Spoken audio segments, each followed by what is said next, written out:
Geliat pariwisata membuat akomodasi wisata di wilayah Kepulauan Nusa Penida kian menjamur. Dampaknya selain naiknya kebutuhan air bersih, suplai listrik juga harus terpenuhi.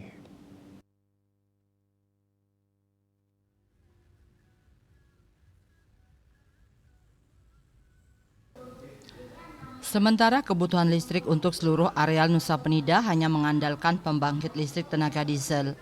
Belum terhubung dengan listrik Jawa Bali. Manajer PLN UP3 Bali Timur Agung Wibowo belum lama ini menyampaikan kapasitas listrik PLN Nusa Penida saat ini sudah menjadi 12,8 MW.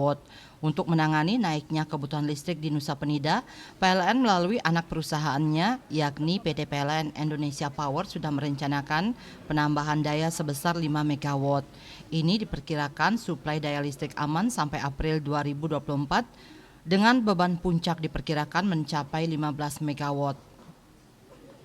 Opsi pemasangan kabel laut untuk mengkoneksikan kabel Jawa Bali ke Nusa Penida kembali dimunculkan. Namun pemasangan kabel laut ini harus mempertimbangkan aspek yang lebih serius lagi yakni kelestarian terumbu karang. Sebab wilayah Kepulauan Nusa Penida itu dipenuhi berbagai kekayaan hayati termasuk terumbu karang yang sangat beragam. Pemasangan kabel laut ini jangan sampai merusak terumbu karang di Nusa Penida yang juga dikenal sebagai kawasan konservasi perairan KKP. Pemasangan kabel laut menuju Nusa Penida sudah pernah dilakukan tahun 2013. Laporan hasil survei yang dilakukan CTC bersama Lembongan Marine Association LMA kala itu diketahui dampak kerusakan terhadap terumbu karang mencapai 914,3 meter persegi.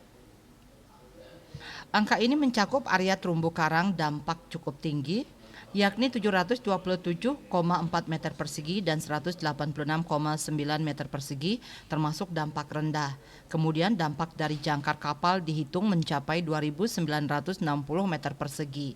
Upaya pemasangan kabel laut saat itu tidak menghasilkan apa-apa. Dalam proses pemasangan itu rupanya ada palung laut yang sangat dalam sehingga kabel lautnya terbawa arus yang cukup deras. Bagiarte Bali Pos melaporkan.